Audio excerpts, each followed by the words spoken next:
Desde tiempos muy remotos, reyes y emperadores se preocuparon por conseguir datos sobre sus posesiones, conocer el número de habitantes de una población y así decidir cuántas tierras dedicar al cultivo o establecer la recaudación de tributos al Estado.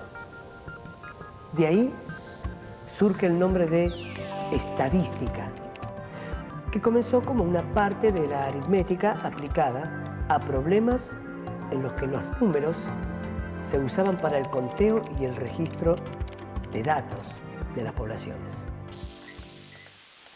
Recién en el siglo XVII, un inglés llamado John Grant, dueño de una tienda, inspirado por unas tablas de mortalidad que semanalmente se editaban en las parroquias, estudió los casos de defunción por accidente, suicidio y enfermedades varias. Como resultado de ese trabajo, publicó un pequeño libro que le sirvió para que el rey lo nombrara miembro de una importante sociedad científica. El libro fue tan novedoso que puede considerarse precursor de la estadística como ciencia. Un médico amigo llamado William Petty, el hombre que más contribuyó al desarrollo de la economía política, continuó con los estudios de Grant y escribió sobre medicina, matemáticas, política y economía. Sus estudios sobre la probabilidad de supervivencia del hombre a determinadas edades resultaron una importante contribución para que a finales del siglo XVII nacieran las compañías de seguros de vida. El nombre que Petty dio a la nueva ciencia, que hoy conocemos como estadística, resulta curioso. La llamó aritmética política y la definió como el arte de razonar por medio de cifras sobre las cosas que se relacionan con el gobierno. Hoy en día, la estadística tiene un campo de aplicación muy amplio y es una de las disciplinas matemáticas que más utilidad tiene en otros ámbitos del conocimiento. Es difícil imaginar una ciencia o un campo profesional cuyos conocimientos no se construyan sobre bases estadísticas. Se usan estadísticas en las ciencias sociales, en demografía, para tener disponibles datos sobre la esperanza de vida o la composición de las poblaciones. En las ciencias de la naturaleza se usan estadísticas para estudiar la migración de las aves o la evolución de especies en extinción. Y también en medicina, en psicología, en ingeniería, en la producción de bienes y servicios y en muchas otras áreas más. En medicina, digamos, es ineludible, porque las mediciones, las medidas médicas de colesterol, glucemia, hipertensión son de tipo estadístico, es decir, a partir de cuándo a una persona se la medica como hipertensa y cuando tiene más de tanto, ¿sí? ¿Y por qué si tiene entre tanto y tanto no? Y porque entre tanto y tanto se considera que la presión está dentro de los parámetros de lo que se considera saludable. Entonces, decidir una medicación es una decisión de tipo estadística. El trabajo en estadística, además de determinar los elementos relacionados a tener en cuenta en una investigación, es decir, las variables implicadas, consiste en recoger datos, clasificarlos, presentarlos adecuadamente, analizarlos y organizarlos de modo que sirvan para la posterior toma de decisiones. Por ejemplo, cuando se proyecta crear un nuevo hospital, hay que decidir dónde localizarlo. Se debe pensar que la ubicación satisfaga las necesidades de la población de una zona. Puede plantearse la alternativa de crearlo en una localidad o entre varias localidades, de manera que recibir atención médica sea accesible a más cantidad de personas. Para tomar la decisión más inteligente, será necesario disponer de algunos datos referidos a estadísticas de población, números de habitantes, grupos de edad, condiciones de vida, incidencia de enfermedades y también características de la infraestructura, la red vial, los medios de comunicación, etcétera, de las posibles localizaciones del hospital. Menos mal que construyeron el hospital cerca de mi casa. Estoy a 7 minutos de ahí. Si me pasa algo, llego rápido y sin problemas, ¿no?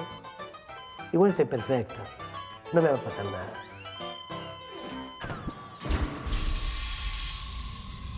En muchas ocasiones es necesario poder predecir con cierta aproximación el comportamiento esperado de sucesos futuros.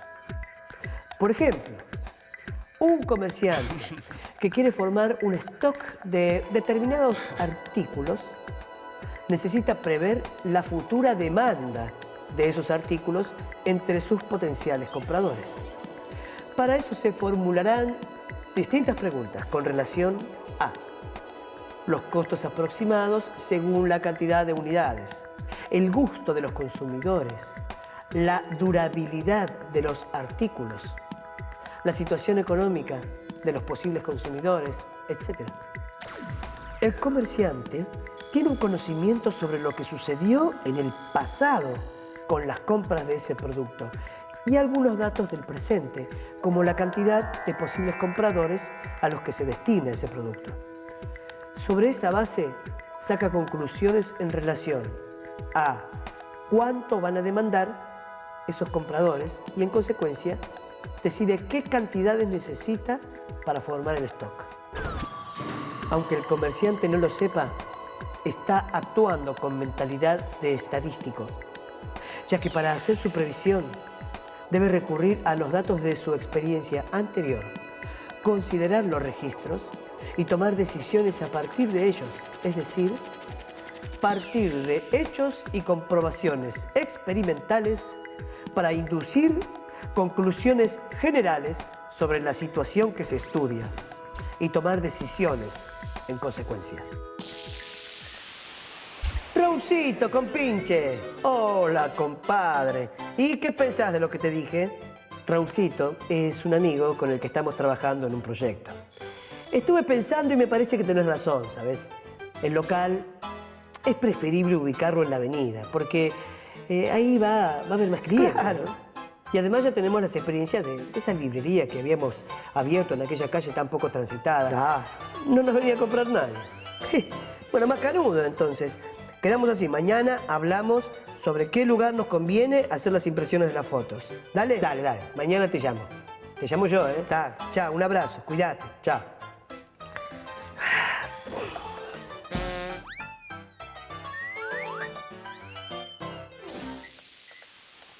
Pero no solo usan este método los pequeños negocios o locales que se abren entre amigos o familiares. Estrategias parecidas deben utilizar en el plano científico o técnico los economistas, los hombres de Estado, los hombres de empresa, para tomar decisiones vinculadas a su tarea profesional. La metodología estadística les ofrece sus procedimientos matemáticos de gran potencia y precisión para elaborar la respuesta más conveniente a los interrogantes que la teoría y los hechos económicos le plantean.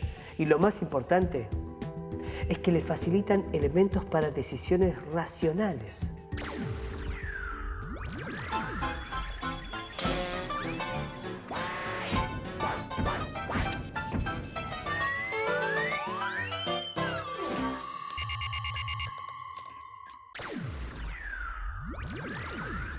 La estadística tiene como objeto el estudio de conjuntos numerosos, es decir, colecciones con muchos elementos que pueden ser personas, acontecimientos, situaciones, objetos varios, Cada uno de estos conjuntos conforma una población o universo.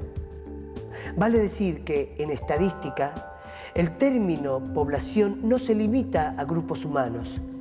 No es fácil recoger los datos de todos los individuos de una población en estudio cuando es tan numerosa.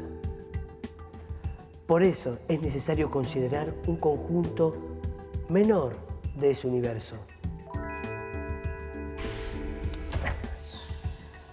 al que los investigadores llaman muestra.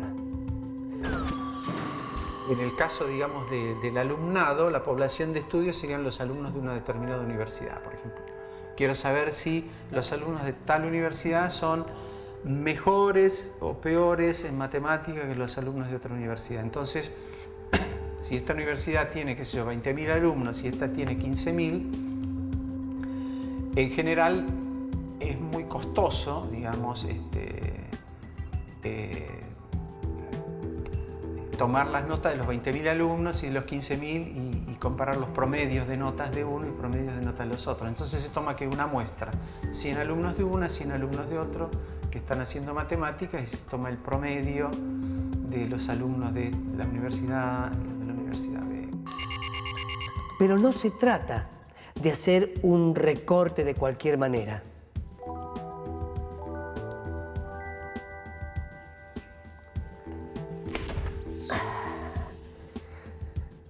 Al elegir la muestra, hay que tener ciertos cuidados para que las conclusiones a las que se llegue a partir de ella sean válidas para la totalidad de la población. Si para una campaña de prevención de enfermedades se quisieran estudiar las características físicas como estatura y peso de los jóvenes de nuestro país, entre 14 y 17 años, no sería posible recoger los datos de todos y cada uno de los individuos de esa edad. Por eso es necesario restringirse a tomar una muestra.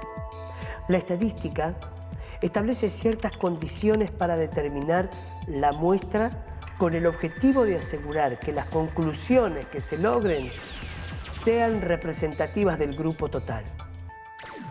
Esto es porque el proceso de muestreo o selección de un pequeño grupo respecto de uno mayor supone que la muestra considerada posee las características del grupo mayor y que para su selección se tomaron en cuenta los procedimientos estadísticos que garantizan esa representatividad.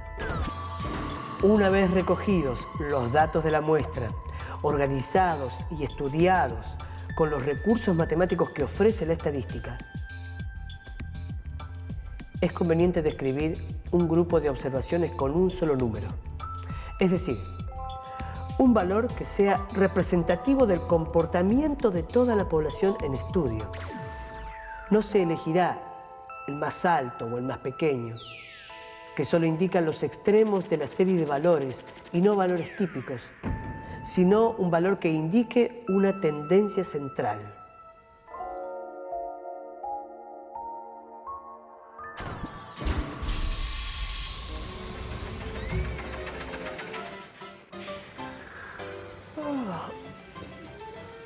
Por ejemplo, a un productor agropecuario le interesa conocer el número de toneladas de trigo por hectárea que puede cosechar con una nueva variedad de trigo. Para decidir si adopta o no la nueva variedad que le ofrecen, en este caso es probable que pueda tomar su decisión si conoce la media o promedio del rendimiento por hectárea que se obtuvo a partir de la experiencia de muchos otros productores. El promedio es una de las medidas de tendencia central que se usa en estadística. Voy para allá.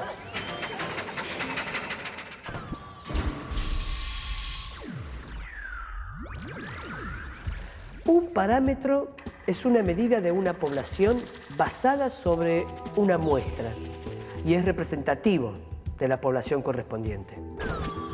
Cuando decimos que el alumno promedio de cuarto grado tiene 10 años, Describimos toda esa población, no un niño en particular.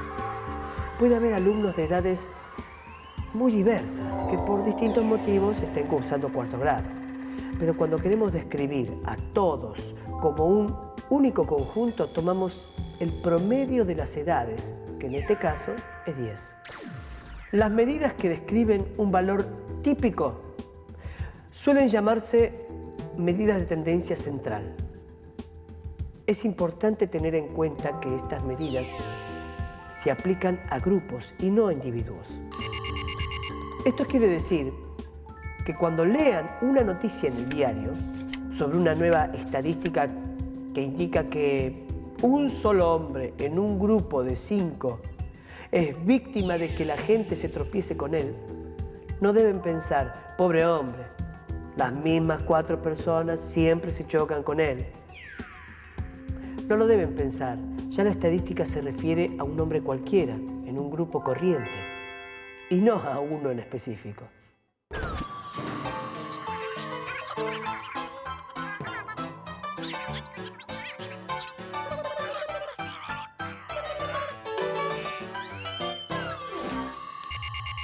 Las medidas que se usan frecuentemente son la mediana, la moda y el promedio. Los chicos de una escuela nos ayudarán a distinguir estas medidas. Veamos cómo encontrar la mediana de una muestra. Las alturas de los chicos tienen valores que varían entre la medida de la altura del más bajo y la del más alto. ¿Cuál de los alumnos ocupa el lugar central según su altura? Sin duda, aquel que tenga tanto a su izquierda como a su derecha el mismo número de compañeros. En este caso, Paula. La altura de Paula es el valor situado en el medio de un conjunto de observaciones ordenadas por su magnitud. La mediana es un valor que separa una serie ordenada en 2 partes de igual número de términos. De tal manera que en uno de los grupos quedan los términos inferiores a la mediana y en el otro los términos superiores. En este caso, la mediana es la altura del que está exactamente en el centro. En la serie de chicos que observamos, el número de alumnos es impar y la mediana es la altura de Paula.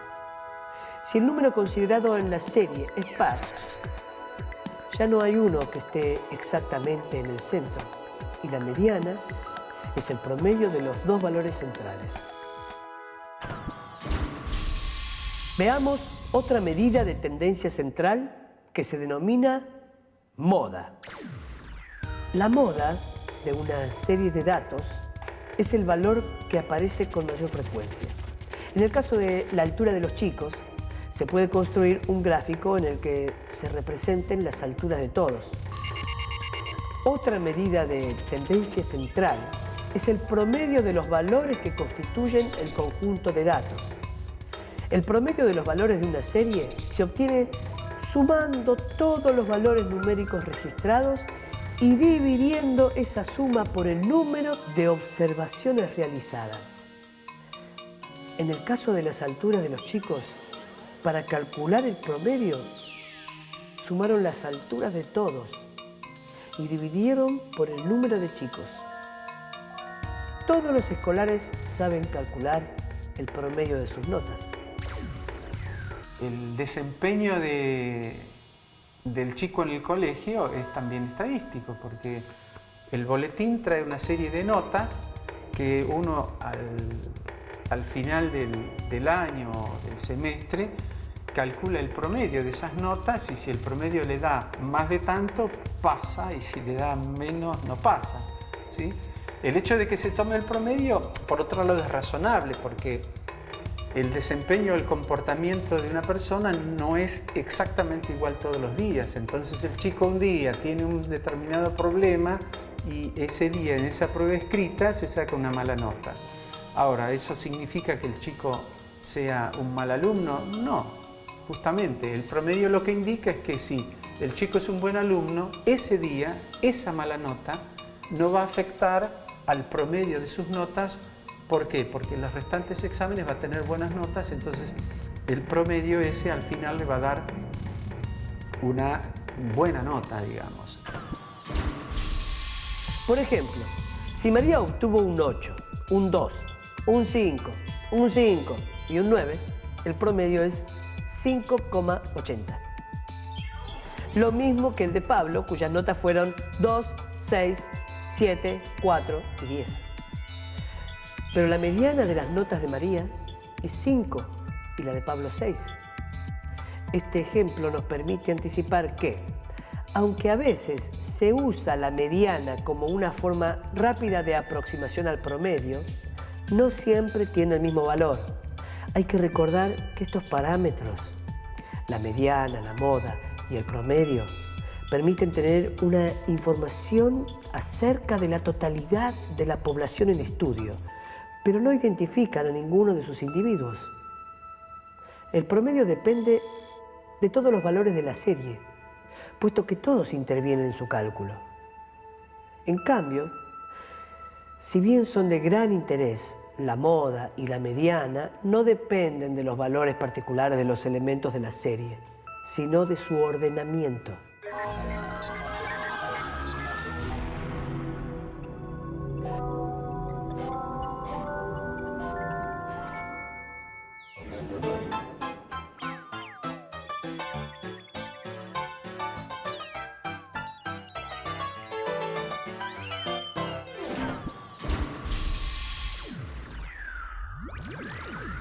Podemos repasar lo visto sobre las medidas de tendencia central.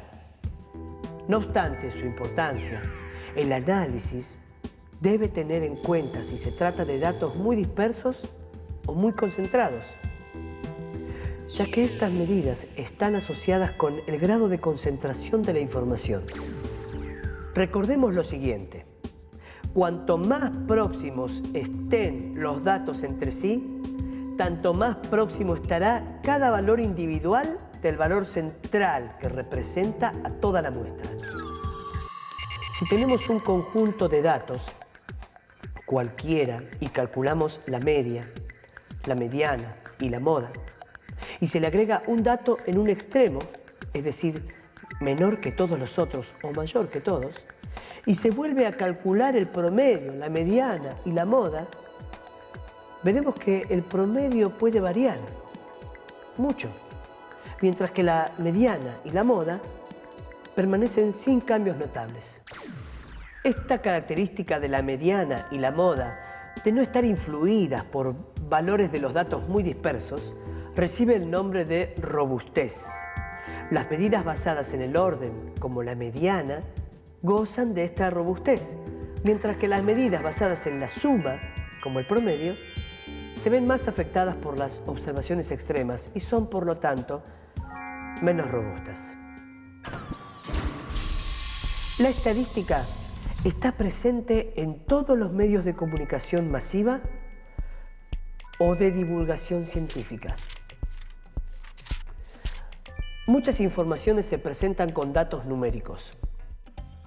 El costo de vida, la producción industrial, las ventas, las tendencias previas a una elección llenan los diarios de gráficos que, a veces, muestran solo una parte de la realidad. Vale destacar que con frecuencia muchos de estos datos que transmiten los medios están marcados por las ideas de quienes los dirigen y que los gráficos pueden destacar un aspecto sobre otro u omitir parte de la información. Dicho en otras palabras, muestran solo una parte de la realidad. Por eso, si todos tenemos una mejor comprensión de la estadística y sus posibles usos, podremos interpretar mejor y de forma más acertada la información que divulgan los medios. Hoy, 2 de cada 7 rutas estarán inhabilitadas preventivamente por posibles cambios climáticos. No podrían ser más específicos. Hoy tengo que ir a visitar a mi suegra. Mejor no corro riesgos y me quedo acá mateando. Total, A la suegrita la puedo ver otro día, ¿no?